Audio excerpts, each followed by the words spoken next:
If you can sell feet online and make thousands, there must be so many other options. Now, I'm not telling you to go out there and be a sugar baby and lick some old man's toes. It's not, you don't have to do that unless you want to do that.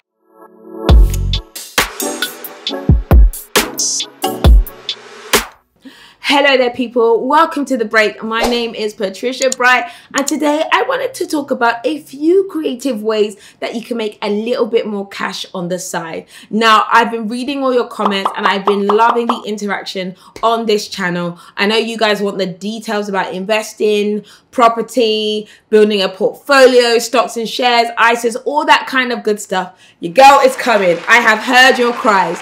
However, I completely understand there are some people who just need to make a little bit extra money. They want to start at the basics. They got a little bit of time on their hand and their pockets are dry and dusty and they're trying to work out how can they make an extra £100 here or an extra £1,000 there, and they can't necessarily think of creative ways to do that. Now, I've seen videos of people making thousands of dollars literally selling pictures of their feet online. If you can sell feet online and make thousands, there must be so many other options. And I'm not asking you guys to do that right now unless you've got amazing toes. Share them with the world. But if your foot looks like a claw, then some of these ideas are hopefully going to be helpful for you. So one of the things you're probably going to need to have is time on your hand if you want to do some of this. You might currently be jobless, you might be single, ready to mingle, you might just have free time which you're able and willing to use to make more money alongside having a career or something else. One of the things I really think you can do is hire yourself out to do the jobs that people don't want to do. The reason why you should do that is because you can hire yourself at a premium. I know for a fact I'm short on time and I have hired people on different platforms for silly prices. People are charging £50 an hour to clean your kitchen, but I've been in a rush or I've needed something done really fast and I've paid those rates. If you are registered on certain websites, for example, something like TaskRabbit, it's a great website. One, I use it all the time. If I need someone to help me build some IKEA closets, if I need someone to put a curtain rail up for me, if I wanted my house to have a quick cleanup or quick blitz, I've hired people on there at premium rates, should I say, to get stuff done. And some of them are booked back to back for weeks. So if you're someone who's trying to get some more money really quickly, hire yourself out to do odd jobs using some of the amazing platforms that are out there. Okay, this one is going to sound slightly naughty, but it isn't. But hiring yourself out as a service or as a companion. Some people just need love, relationship, or even friendship. Now, I'm not telling you to go out there and be a sugar baby and lick some old man's toes. It's not, you don't have to do that unless you want to do that and he'll give you like 10 bags to do that. Great, do that if you want to, but that's not what I necessarily want to encourage you to do. But there are other ways that you can hire yourself as a companion or as an expert. If you are from a city, there are people who are visiting your city who want someone to take them around and share with them the hottest places to go to. For example, I have a friend who actually does Airbnb experiences and she shared with me that she hires herself out to actually take people around London. So when they come to London, she's actually signed up on Airbnb as a experience host. Now that could sound kind of naughty. What kind of experience? But no, she takes them to the hottest places to eat, drink, to be entertained, and they love her for it. She's hired herself out. She can make anything from £60 per hour and tips on top of it. Maybe if you're interesting enough, you could be a gift of a person to be around. If you're dry, boring with no bants, I would advise not doing that unless people are looking for someone like you to be next to. Maybe.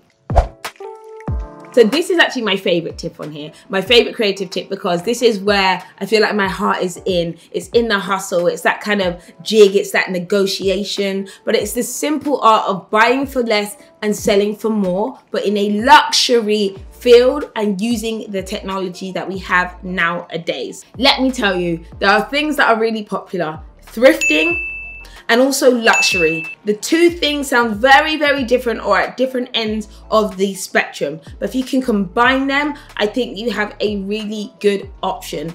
As people are really interested in buying secondhand items, but they also want luxury items, if you're someone with good taste and a great eye and legs to actually go out and source stuff, you can make a premium on selling items that you can find that are unique or trendy or luxurious and selling them for a commission. People will buy stuff off of you because you have sourced them amazing things. Being a sourcer is actually a genuine career and a way to make money. I have a friend right now who's created an amazing side hustle on Instagram that has actually become her full-time job, and she used to go to sample sales or just sales in general, and she would find items that were really cool, and usually these are like designer items that the designers aren't selling anymore because they're out of season, and then she would market these and put them on her Instagram stories, put a commission on top of them and say, well, does anyone want these items? Do you want to buy these Bottegas or this designer shoe or this designer brand,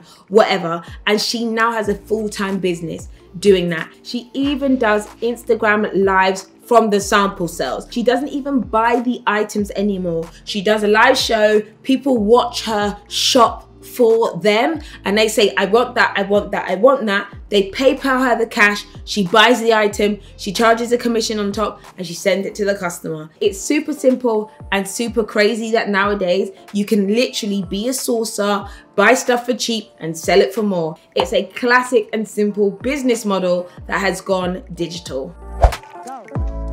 Do you have a skill? Is there anything you know how to do? Be it tailoring, be it knitting, be it drawing, be it Excel, as clearly you guys know I love Excel and I talk about it all the time. If there is a skill or something you are able to do, you can physically teach classes and make courses on it. If you guys have not seen, there is almost like an explosion of people doing their own classes, and they charge people who want to know how to do the thing that they do a set fee, a teaching fee. And back in the day, people didn't want to share their trade secrets or how they did something, but in a world that is so international, people will fly in who aren't going to take your customers to actually learn how to do what you know how to do. Now the issue is there, you need to know how to do something or teach yourself how to do something or be good at something. But if you do have that skill, you're probably going to be able to charge somebody to teach them how to do it. This might be wig making, this could be knitting, this could be tailoring, teaching people how to make their own clothes. There are so many options, and you only need 5 customers, even 1 customer, someone who would give you £100 to show them how to do something faster than it would take them to learn how to do it themselves. I've even done this before. There's a younger girl who I used to work with, and she showed me how to use Photoshop, and I was like, I'll pay you. Come and teach me how to use it. Give me a day of your time and teach me what I should do. And I can also call her to ask her to give me some support when I need support on using Photoshop. But yes, if there's something you know how to do, you can probably teach others how to do it. The next option is actually, if you are unable to physically teach someone how to do it, you can create a digital course around it. You don't have to be a graphic designer. You don't have to be the perfect writer in the world. All you need to know how to do is the thing that you're an expert at or the thing that you're good at, and put it in some form of document. If you want to, you can hire a graphic designer or someone on a time for hire website to put your ideas onto paper and literally market it and sell it. Now, usually when it comes to selling a digital product, the work is all up front. Literally, you've got to think about it, write down your idea, put it into a document. But if you market it correctly, it continues to sell and to continue to generate you a little bit of income. My thing is that everybody is their own best resource. If you have hands, a brain, some form of skill set, but maybe a little bit of time in your hand to actually go and do the legwork, then you are able to make some extra money. You don't necessarily have to rely on your job or career or your current situation to earn more. And I could say, yeah, go and drive Uber. Yeah, go and deliver pizzas. anything you can do to make any more money, but there are some really cool and creative ways you can earn some extra cash on the side to make your life a little bit better, to build your fund towards your goals or anything you're thinking about doing. So guys, those are a few creative ways that you can make some extra cash. What I really want to know in the comments down below is what you might have done to make some extra cash. What would you do? What wouldn't you do? Let us know down below. There's some light creative ideas of things that you can do to earn some more money, but we can get into a lot more detail, and we will be on the break. So guys, thank you so much for watching, and I will catch you all later.